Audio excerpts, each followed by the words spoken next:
ये एक्सक्लूसिव खबर नहीं है ना। हर दिन तो दलित मारा जा रहा है, हर दिन पिछड़ा मारा जा रहा है, किसी का पैर धुलवा किसी को पिलाया जा रहा है। कुछ एक्सक्लूसिव हो, पहली बार किसी के साथ हुआ हो, तब ना समाज झकझोर देता है, अरे हमारे साथ कैसे हुआ? अरे इसके साथ तो डेली होता है, डेली तो नाला मरता ही है।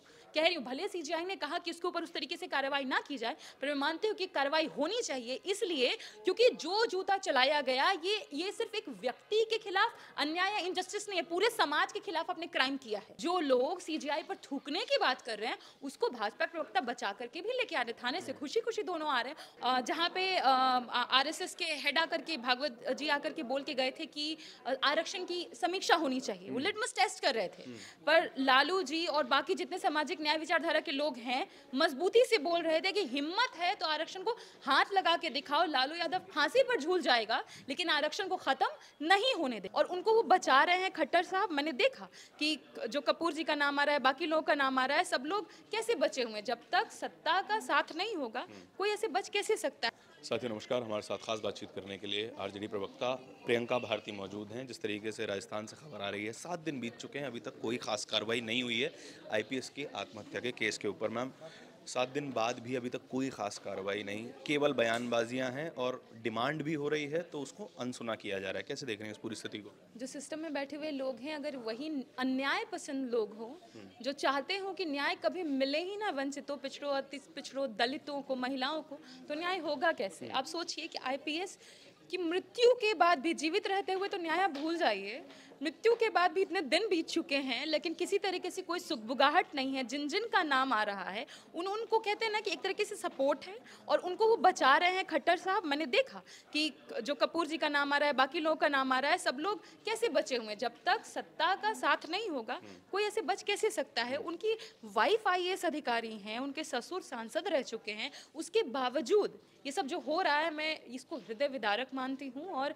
साथ ही साथ सिस्टमैटिक फेलियर भी मानती हूँ कि न्याय के लिए जब सिविल सर्वेंट्स को ही नहीं मिलेगा तो समाज तक न्याय कैसे पहुंचाएंगे। मैम, बीते 1 महीने में उत्तर प्रदेश, हरियाणा, दिल्ली लगातार ऐसी घटनाएं आई हैं जहां पे डायरेक्टली SC ST कम्युनिटीज़ को, ओबीसी कम्युनिटी को टारगेट किया जा रहा है। इवन सीजीआई की भी ये घटना है। क्या मतलब इंटेंशनली एक पीरियड में दोबारा से शुरू हुई हैं ये घटनाएं? आपको क्या लगता है उनको इसमें? लगता है कि ये लिटमस टेस्ट है। ये टेस्ट लिया जा रहा है कब कि कहीं हम लोग दोबारा से संविधान, मतलब हम संविधान खत्म करके दोबारा से मनु विधान तो नहीं लागू करना चाहते। ये लिटमस टेस्ट है उस चीज का कि संविधान के जो जो कहते हैं ना प्रिंसिपल्स हैं और जो उसके इसेंशियल्स हैं, एसेंस है, उसी को कैसे खत्म करके देख रहे हैं लोग कि खत्म कर सकते हैं कि नहीं कर सकते हैं। जैसे आपको 2015 का चुनाव याद होगा बिहार का, जहाँ पे आरएसएस के हेड आकर के भागवत जी आकर के बोल के गए थे कि आरक्षण की समीक्षा होनी चाहिए, वो लिटमस टेस्ट कर रहे थे। पर लालू जी और बाकी जितने सामाजिक न्याय विचारधारा के लोग हैं, मजबूती से बोल रहे थे कि हिम्मत है तो आरक्षण को हाथ लगा के दिखाओ, लालू यादव फांसी पर झूल जाएगा लेकिन आरक्षण को खत्म नहीं होने देगा। तो एक तरीके का लिटमस टेस्ट कर रही है गवर्नमेंट और इसीलिए जो लोग सीजीआई पर थूकने की बात कर रहे हैं, उसको भाजपा प्रवक्ता बचा करके भी लेके आ रहे, थाने से खुशी खुशी दोनों आ रहे हैं। और सबसे गंभीर बात तो ये है कि वो बाहर आने के बाद ये पूरा सिस्टम हमारा है। तो ये तो दिखा रहे हैं ना सिस्टम किनका है। सिस्टम उन्हीं लोगों का है जो चाहते हैं कि समाज में गैर बराबरी है, चाहते हैं कि समाज में छुआछूत रहे, चाहते हैं कि समाज में दलित वंचित ऐसे ही मारा जाए। उनका सिस्टम है ये। मैम, रिजर्वेशन के बारे में भी लगातार ये बात होती है कि 1 जनरेशन के या 2 जनरेशन के बाद नहीं देना चाहिए। सीजीआई तक बन गए, आईपीएस ऑफिसर तक बन गए, सबसे ऊंचे पदों पर भी बैठे हुए हैं, स्टिल ज़रूरत पड़ रही है आज भी रिजर्वेशन देने की। और क्यों पड़ रही है इसके भी कारण सामने आ रहे हैं। उन लोगों को क्या कहेंगे जो एंटी रिजर्वेशन आज भी ख्याल रखते हैं? उनको मैं कहूँगी कि पूरन जी को आप देखिए, आप गवई जी को देखिए, आप हरिओम वाल्मीकि को देखिए, आप पुरुषोत्तम कुशवाहा को देखिए, आप संत यादव को देखिए, आप उस व्यक्ति, आदिवासी व्यक्ति को देखिए जिसके ऊपर मध्य प्रदेश में पेशाब किया गया। आप हर उन व्यक्ति को देखिए। और खास तौर पर मैं नीचे से ऊपर की ओर आ रही हूँ, एक जिनको कुछ नहीं मिला, एक जो सीजीआई तक पहुँच गए आईपीएस अधिकारी, अगर उनके साथ अन्याय हो रहा है और ये देश मूक दर्शक बन के देख रहा है, तो देश को हम किस दिशा में लेके जाना चाहते हैं।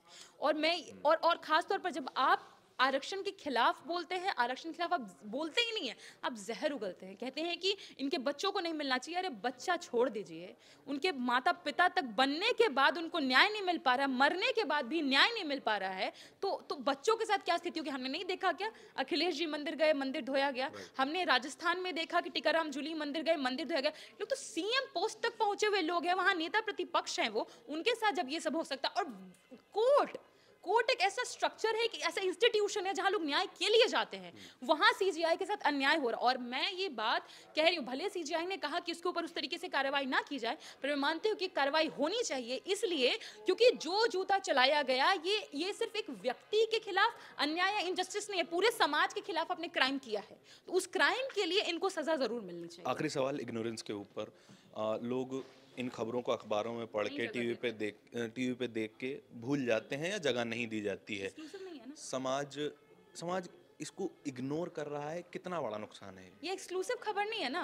हर दिन तो दलित मारा जा रहा है, हर दिन पिछड़ा मारा जा रहा है, किसी का पैर धुलवा किसी को पिलाया जा रहा है। कुछ एक्सक्लूसिव हो, पहली बार किसी के साथ हुआ हो, तब ना समाज झकझोर देता है, अरे हमारे साथ कैसे हुआ? अरे इसके साथ तो डेली होता है, डेली तो नाला मरता ही है, तो उनके लिए तो कोई बड़ी घटना है नहीं। पर मैं कहती हूँ कि ये जो तबका है, वंचित तबका, ये कहते हैं ना कि बहुजन है, सबसे ज्यादा जिनकी आबादी है।